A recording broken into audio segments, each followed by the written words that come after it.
The views and opinions expressed in this podcast by the host and or the guest do not necessarily reflect the views of the host and or Paranormal Buzz Radio and or its sponsors. Use of any material produced by Paranormal Buzz Radio without express written consent is prohibited. Paranormal Buzz Radio will not be held responsible for you holding your knees, crying, and rocking in a corner in a puddle of your own urine, or being beheaded by a group of children in a cornfield. In fact, if you come across a group of children in a cornfield, we promise to make fun of you as you run away screaming in terror. Listener discretion is advised. You are now entering the all-consuming realm of Shay's Paranormal Chat, where the things that are better left unsaid are actually said. Shut up and sit down.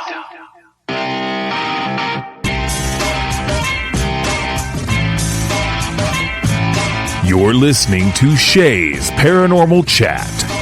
Paranormal podcasting done Shay's way. Tons of fun. Dude, seriously? A bit sarcastic. Hashtag investigator, not hunter. But always real. Hashtag data, not evidence.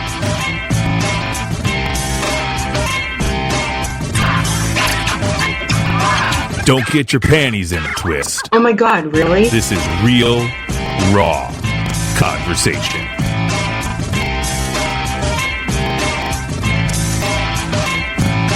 Ladies and gentlemen, welcome to the show.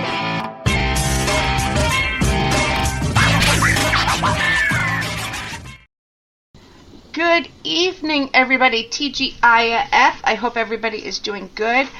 And 2 days away from Christmas, so hopefully you guys are celebrating, taking time out to listen to the show, and I appreciate it. And I hope you guys have a good holiday, in case I forget to say it later. But tonight I'm excited. I am welcoming Doug Gunnerson of Shady Lane Paranormal. Hey, Doug, how you doing? Good. How are you doing today? Good. First, I want to say thank you for re-recording this. That's all right. Stuff happens. Yeah, shit does happen, especially to be this year. Like power outages. I had no power for 16 hours one time. Internet out. Like, it's been one thing after another. So I'm like, I'm going to pre-record. I'm going to be smart. The first one I pre-record, there's no sound on my end. I'm like, Jesus. It just sounds like a crazy guy talking to himself, huh? Pretty much. Like, if you really listened, you could hear me whisper, but, you know. Nice. So you want to tell everybody a little bit about yourself? Well, my name is Douglas Gunnerson, like you said. Founder and investigator of Shady Lane Paranormal. Originally out of Fonda, New York, which is upstate. Recently moved down to Conway, South Carolina, near Myrtle Beach. Just trying to start back up down here. Yeah. That's really the meat and potatoes of it all. But Yeah. So let's start with, we met a year and a half ago. Yep. At Wilson Castle. Correct. And we, at a fundraiser we did, and what do you think of that place? I love that place. It's probably my favorite place I've been to, not only because it's a beautiful location. Denise, the owner, is awesome. Douglas, the Caretaker. Caretaker, yeah, he's an awesome guy. Just great story behind it. It's an awesome location. A lot of activity happens there. And as I said before, it's not really been explored too much by the as much a lot of locations have been. Yeah, just starting. Now it's getting busy. Yeah, we were there at the event. It really was, nobody's really been there. It was just small, teams and helping out a place to try and get it fixed up, because it was in pretty bad shape. And all the fundraisers and the investigations helped fund so much repairs to that place. And they definitely, I can't stress this enough, they do really put the money back into the location. Yeah, for sure. I just saw on a post that they don't have the buckets in the attic anymore because the roof's fixed. Yeah. The last time I was there, July or August, they only had a couple left. And now they're all fixed, yeah. I'd say it deserves it because it's a beautiful building. And they really love it. And they really take care of it. Yeah, she's an awesome person. Denise, yes, she really is. So. Yeah, me and you went to the event I went to. We had a good time. A lot of people, especially a lot of people. Yeah. But it was a good time. Had a lot of memories made up there that night. It really was. We had great teams helping us, and there was at least 40 people attending each night. And it was, well, no. Maybe it was 20-something and 20-something. I can't remember, but it was a lot of people. But it was really good. I had a lot of fun. Yeah, that was my first event I ever did with hosting anything.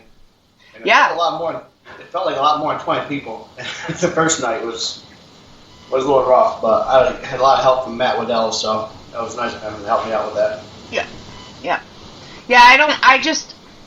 I almost want to say it was 40 each night, but that sounds so high to me. So somewhere between 20 and 40 each night. And then at midnight, it died down to the overnight people where, we got to really investigate. Oh yeah, that was a good time. I liked the nighttime. My favorite room was a turret. I think we went over that before. The turret was my favorite area in that building. Yes, Toby, was it Travis or Toby that was in there with you? I can never tell between the two. I don't know. You're not the only one, but I've known him for years, and in the dark, it's like, wait, I gotta see. And then if one of them takes their hat off and try to confuse you. Yeah, I was like, I kept saying Travis, not Toby. Oh, come on. Yeah. I've been there, and like I said, I've known Toby for years, and Travis. And I'd be like, hey, Toby, and Travis is like, I'm fucking Travis. Yeah. So I like it. Guys too. They were good guys. All the teams were good there. We had a blast, and that was the night we talked a little bit on the other recording that people can't hear. That was the night that we kept getting chair and fall on all these different devices, and then my mother fell through the chair. I think Crystal's right here, by the way. Hi, Crystal. Say hi, Crystal. Hey. Hey, I didn't see you poking around that time. No, because I was off camera. She's actually dressed today. I'm not. I'm in pajamas. Well, yeah, she was in a long gown, I think. Yeah. But the night your mom fell in the chair, we were in the bus, weren't we? We were downstairs in the kitchen, I think.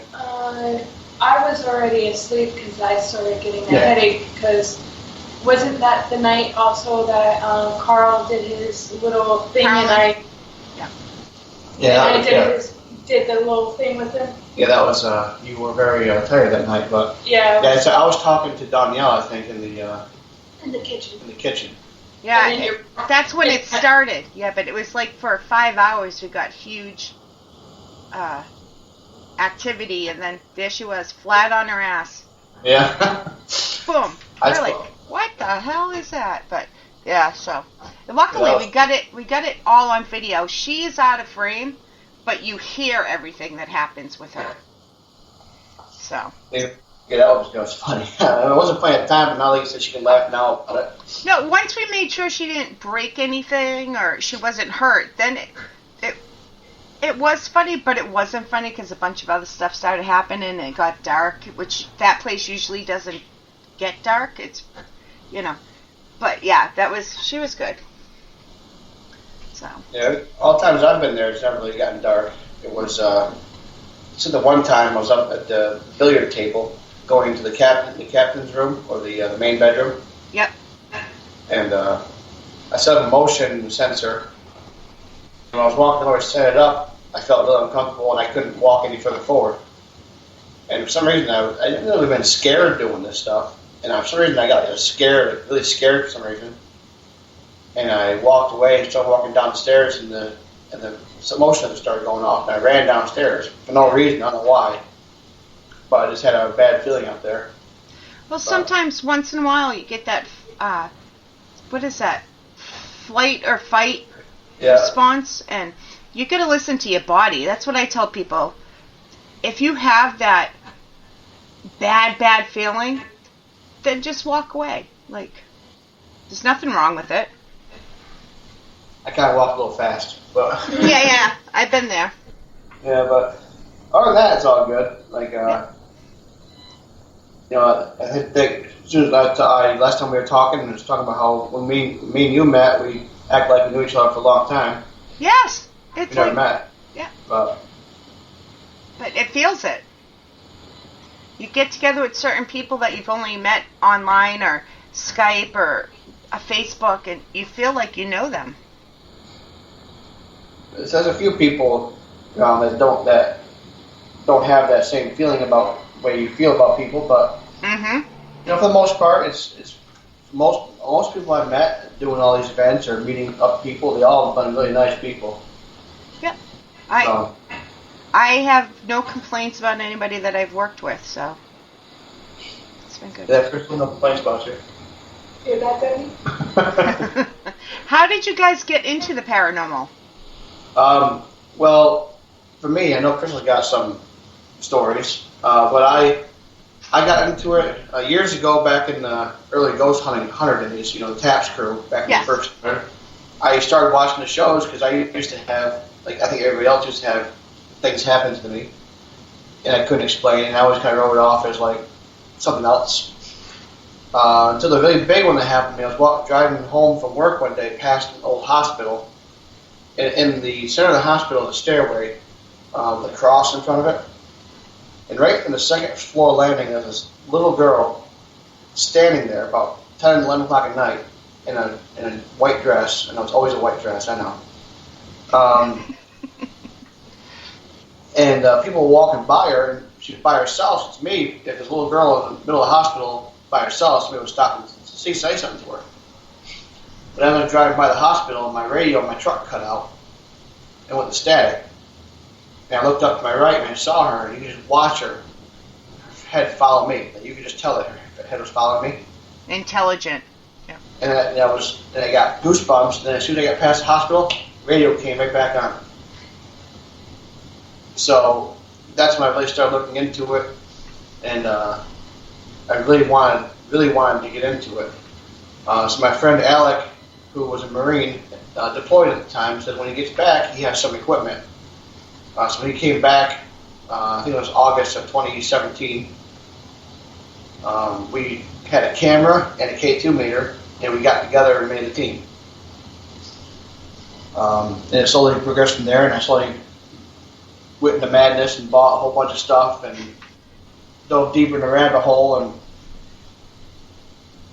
that's, you know, I've always been fascinated by it, and I still watch all the shows, and now I'm sitting and I critique them, you know, it's like, yeah, like I'm real. I know. Armchair quarterbacks, is that what they're called? Yeah. Like, I am too. I can't watch shows anymore. But. So you can watch a baking show or something, you're gonna ruin the cake, you know? Yep. How about you, Crystal? Were you guys together at the time? No. With me, it all started when I was a kid. And I saw something that I can't really explain that I grew up being able to do. Right. So it was at my house, at the first house that we moved into, because we lived in nothing but apartments. Yep. At the time. And so our first house we moved into, I saw something in the office landing area. And basically a little backstory, it was a little girl around 4 or 5 in World War II era. And Ring Around Rosie was playing in my mind. And I saw her, and then the next thing you know, you see a butt end of a gun, and then her head just. Oh, so you can. Oh, I get you. Now I get you. You Yeah. can sense things. Yes, ma'am. Yeah, she was telling me stories about how she sees things. The whole third eye thing. Yeah. Psychic, she- medium. People Yeah. call it different things. Sensitive. Yep. She's been trying to get it controlled and trying to get help with it, but Nobody wants to help me. most of they don't want to help you. It's just that we just moved, and because we're just getting to knowing everybody. Yeah. Like Chris, was it Chris, the psychic that was at the event? Brown. Yeah. Chris Brown. Yeah, he was going to help you, but we ended up moving. So Yep. I mean, Yeah. He can still probably help you online. Chris Brown is actually one of the co-hosts on this show, except Oh. when I do pre-recordings, it's just me. oh, But he's a good guy. Reach out to him. He might be able to do something online. but, Yeah, we'll talk about that. We could talk about that after. Yeah. But, so how long ago was it? All right, so you were a little girl when yours happened. Yes. So, Doug, how long ago was yours? My first one. Yeah, when you started getting into this? Well, when I first like you said, going crazy about it was probably, I'd say 6 years ago. I started actually wanting, actually doing it. Official. But I've always, Yeah. officially, but I've always, I remember as a kid, in the bedroom, me and my brother would both share a bedroom. And we would watch, when mom would say goodnight to us and she'd say no TV, well, we turned the TV on, Yep, that's just And we had an old 1870s old farmhouse we lived in. And the stairs was really creaky stairs. yeah. And so we would hear my mom coming up the stairs to check on us. So we would shut the TV off, and my bed was facing the door. And I could hear each and every step coming up all the way to the top of the landing. And there was nobody there. So that would happen every couple weeks. That would happen. Then at the corner of my eye, you would see a white flash go by real quick. So I always said this place is haunted. Before I even knew about any of the paranormal investigation stuff. Because I was never really into it until I got older. And I'm like, this is messed up. Enough's enough. Now I gotta see what. Now I gotta figure out what's going on, and once you start trying to figure it out, you get the bug.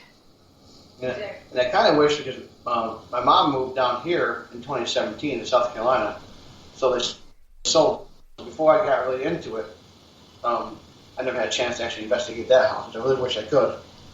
But Yeah, too bad. That's really.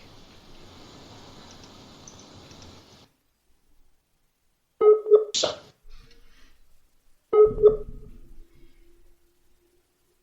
you still there? Yep. Sorry, lost my internet for a second. I'll edit that out. We were talking about going down the rabbit hole. As you saw, I have that bus I bought. Yes. Talk about the bus. And I always, every time I go places, you had nowhere to keep equipment, or if you go to a place without power, you have nowhere to really do anything. And batteries don't last so long. So I built this bus. It's an old school bus. I bought it off the school district.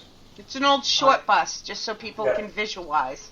It's a Chevy Express 1-ton bus. So it's one of those after-school program buses, or a short bus. Yeah. So I don't ride a short bus anymore. I drive it. So I converted other seats out of it. Put a table in it. It's all self-contained, self-powered. It's a mobile command center, so now I can set up DVR systems in it. So set up all my monitors and have somebody stay in it and monitor the cameras. And it's got charging stations in it, so everything is all self-contained in it. So if I can bring it to a location without power, and I can have a home base, a place to charge, a place to relax. The bench I built also folds down to a little bed. Yep. So we could always do that. Yeah, it's always good to have a place to sleep. And I saw quickly in it, but you got to picture this. It's all black. It's like this cool attraction. It's so good. I loved it. I was like, you just drove the first thing in my mind, I'm like, how much did they spend in frickin' gas to get that bus there? I was like, wow. Well, especially going to the mountains of Vermont, it ain't very good. I can tell you that right now. Can you imagine if you had to do it today with the price of gas now? Oh, I know, but down here, gas is $2.64 I paid for gas down here, so it's not too bad at all. Yeah, it's somewhere around there. Around here. I haven't really looked. I tried not to. Yeah. But, yeah, it's not very good at gas, but it's definitely cool and it gets attention. So it's like a mobile billboard for me. Yeah. But when I drove to the Wilson Castle, that was probably almost a bigger event than the castle was at one time. I know. Everybody wanted their picture taken with it, and got a picture of Denise in it. She wanted to sit in it. Yes. I don't think I've seen that. You'll have to send it to me. I've never seen that one. Yeah, I'll send you a picture. Yeah. I was reflecting that night too, but. Yeah. So, you're just trying to get established, and I've heard how hard it is to move from, we'll say New England for the sake of the show, New England area, how about that? Yeah. To the Carolinas to get established is freaking hard. It's very hard. Not only is it part of the Bible Belt area, close to it. Yeah. Everybody's got these stories they want to tell, and there's a whole bunch of local legends and lore, and it's everywhere. There's books published everywhere. But when you actually want to get into doing it and getting people involved, that's a whole other thing for them. They want to tell their story, but then when you say, well, I want to go deeper with the story, they're like, well, they're spawned. Yeah, they're like, yeah, I've heard that about them. I'm not sure why. Like you said, it could be the Bible Belt, but it is hard. We're gonna have to keep track of how are you almost in any places, or like I love doing outside places, even if there's legends of cemeteries. You can do cemeteries. You might have to do it during certain times, but you can do it. Yeah, I actually I started a new series up in New York, actually, and I'm working on it down here. I touched base on a little bit with you before, but it's called Shady Detours. Yeah. And I was talking about that. It was taking stuff that's not mainstream or that's historical that nobody knows a lot about. Yep. And taking that back road, the detour back there, to tell a story on it, bring it back. That brings it back to the main road, like a detour does. How it takes a veer up course. Those are, by the way, not to interrupt, but those are my favorite places. Oh yeah, it's kind of how Wilson Castle was. Yep. I did Bull's Head in Columbusville, New York. That was another restaurant that was Revolutionary War building that not a lot of people know about. But I did down here. I did a flag of Ellis flag.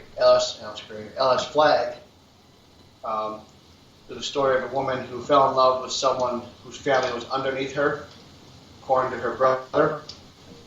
And when they wanted to get married, they said no, and they sent her off to boarding school.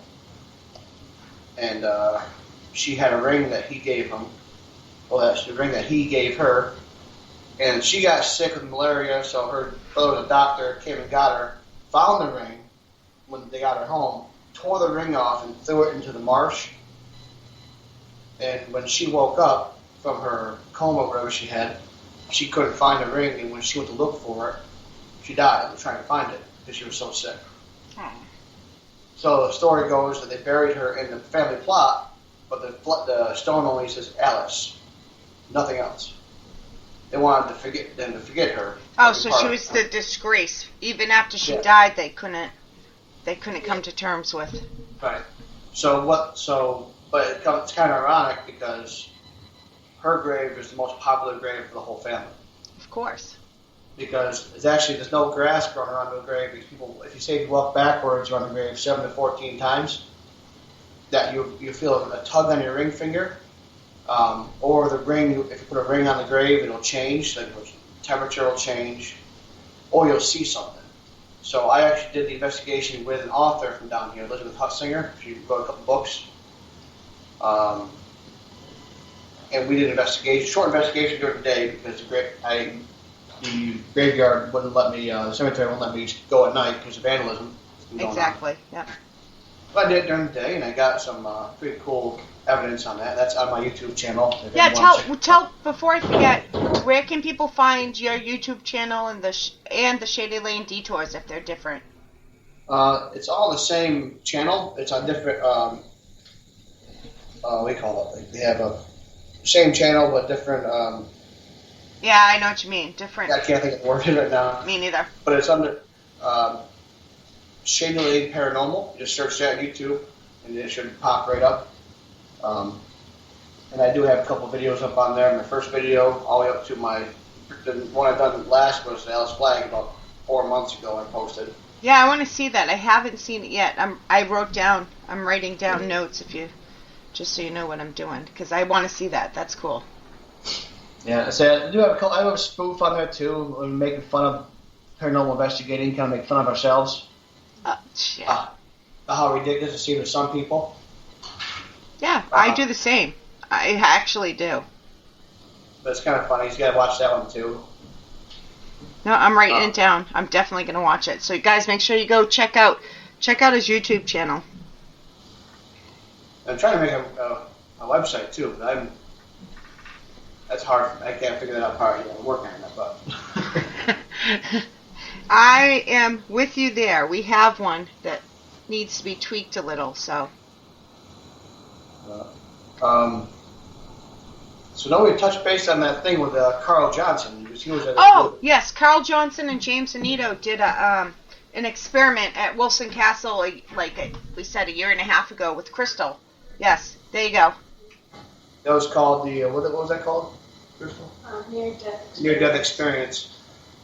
Just before you get into this, I do have to tell everybody, I did not participate or witness this because of certain personal reasons. I left and went outside during this whole thing. So I heard about this after the fact. And it was just cool to see this stuff work, because he's a smooth-talking guy anyway. Like, if you ever heard him talk or had the pleasure of meeting him, he's very good guy to talk. He's fun to talk to. He's a good guy. Oh, Carl? Carl can talk and talk and talk. Yeah, he's got good stories, but. Mm-hmm. Do you want to talk about the experiment a little bit, or you don't have to? Well, me and Doug also did a video about that. Is it out? It's out. It's a near-death experience video. It's a short video. It's a short video, but it basically touched upon what happened at the Wilson Castle and what I experienced, and why in the video I didn't want to talk about it, or I kind of told Doug to cut the camera. Yeah. So what happened was they had people staying over the banister. On the second floor landing. Yeah, and made them relax, basically put them in a little trance, and it would bend them over the banister, act like they were falling. Obviously, they didn't push them; that'd be homicide. But yeah, they were safe. Yeah, they were safe. We were safe. Carl and James were. James was holding on to people. Carl was doing the talking. Yes. But they were basically talking about near death and life and death and stuff, and they put her under. And they want you to just tell them what you kind of saw. That way you get an idea. Yeah. Well, little backstory. When I was 2 or 3, I nearly drowned in a pool around family members. My dad, being a paramedic, he had to go and do CPR on his little girl because nobody jumped in the pool after me. And I fell face first. So I know what drowning feels like, in a sense. During the experiment, However, after they put me over the bench and they put me in the trance, I felt nothing but blackness, and then I had a weird sensation of water going in your lungs and everything. And I saw nothing but black, but then at the end of the black, I saw my grandfather who recently passed away, and he said, "I love you." And then when Carl was bringing me back up, it came back to black and feeling the water come out of your lungs. So basically, he yanked her right out of that trance, pulled her right out of it. Mm-hmm. And then she walked right away and did not want to talk at that moment in time about it.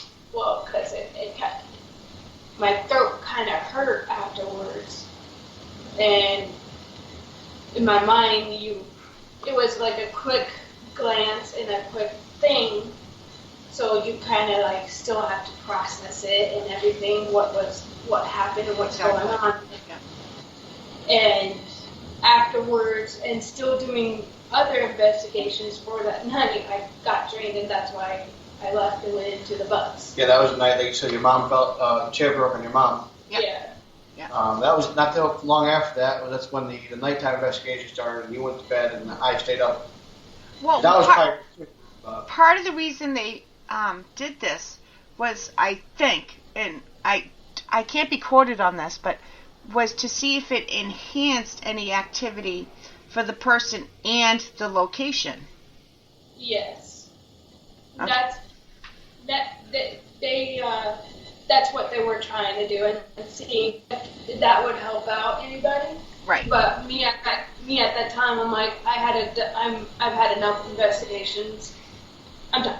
Yeah. It tricked you. No, it definitely increased the activity that night, because I was a little annoyed. I didn't do investigation much that night because I was tired too, so I was a little annoyed. But you stay up for 3 nights straight. You know how it is. Yeah, that was the second night. We had already been up.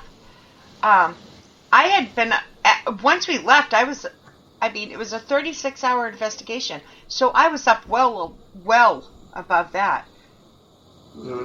So it's hard to do it both, but the second night, for some reason, I don't know. Had a paranormal hangover.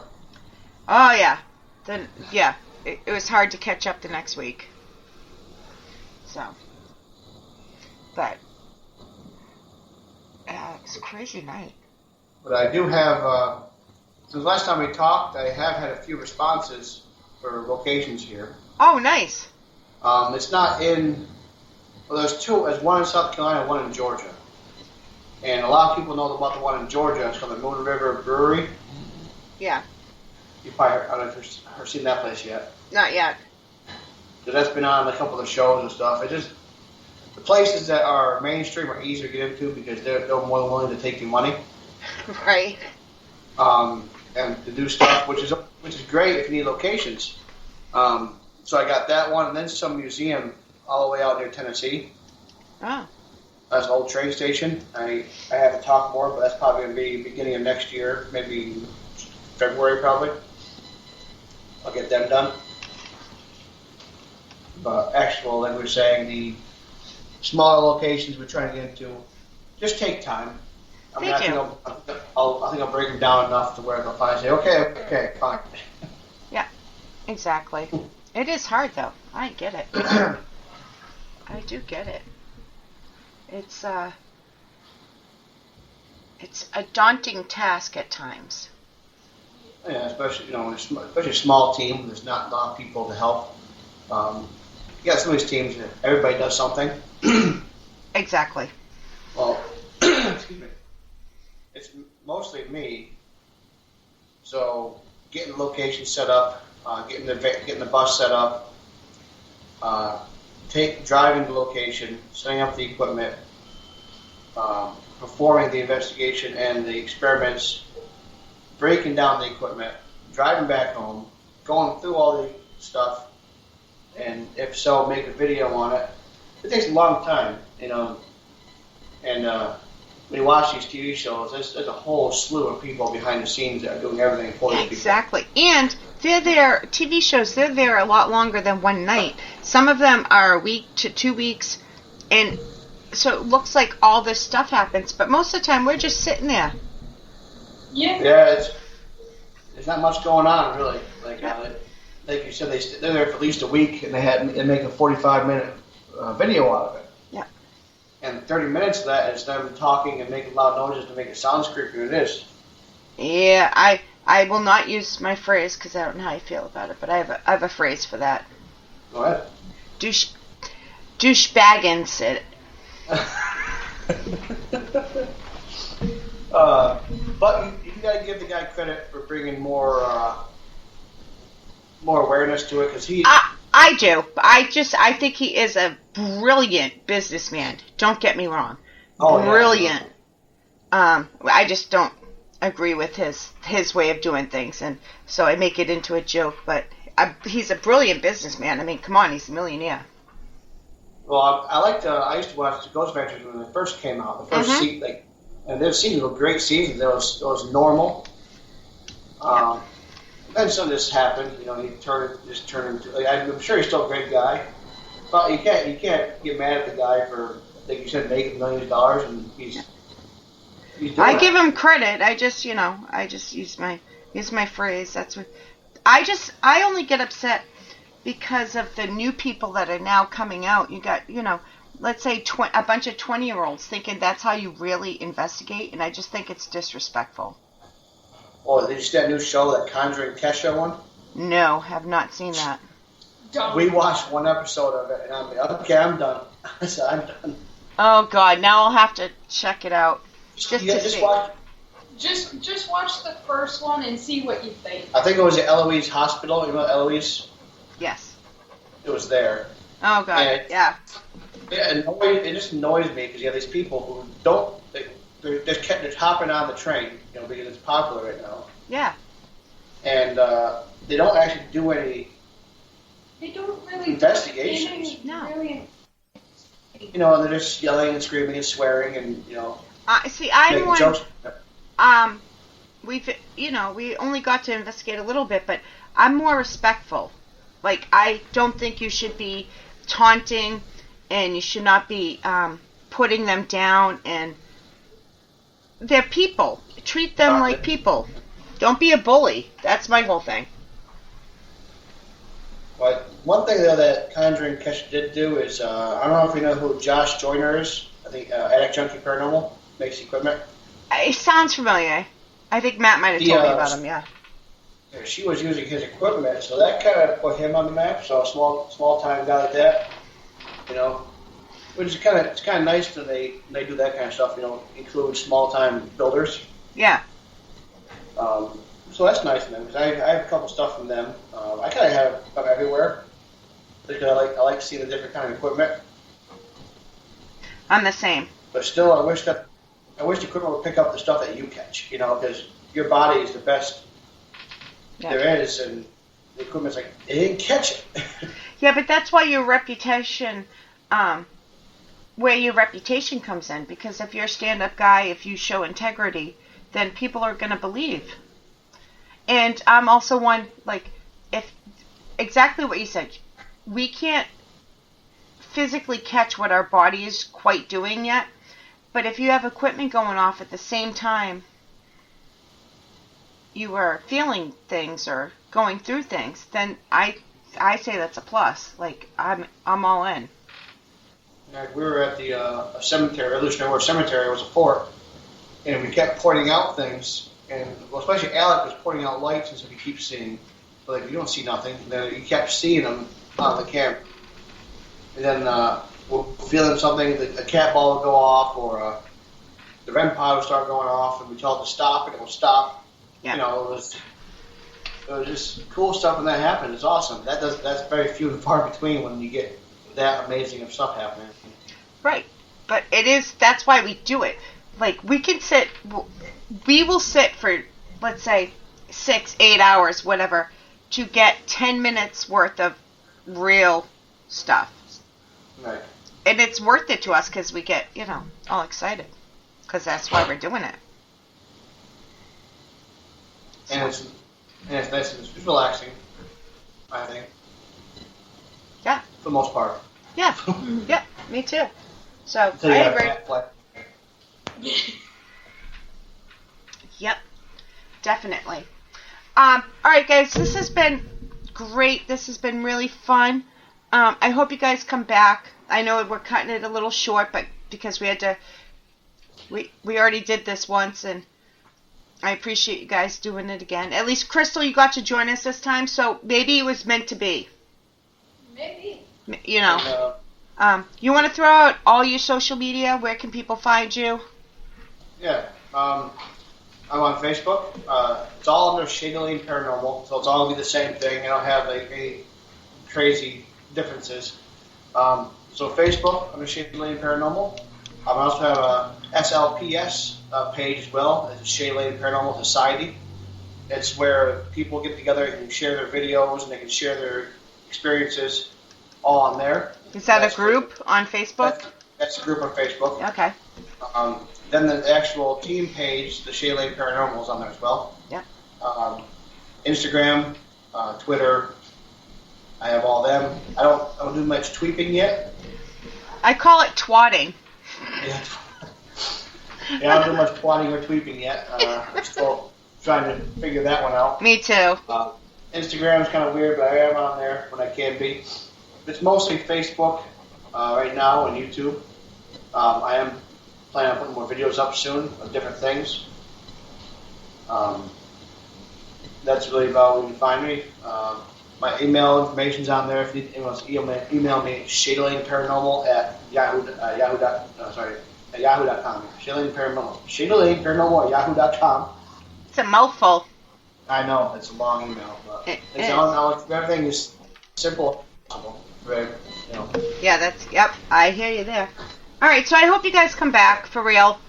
This has been great. So if you have any events or anything, like you said, I know you guys have stuff in the works maybe. If you do. I might have something up my sleeve in a little bit. A couple little bits.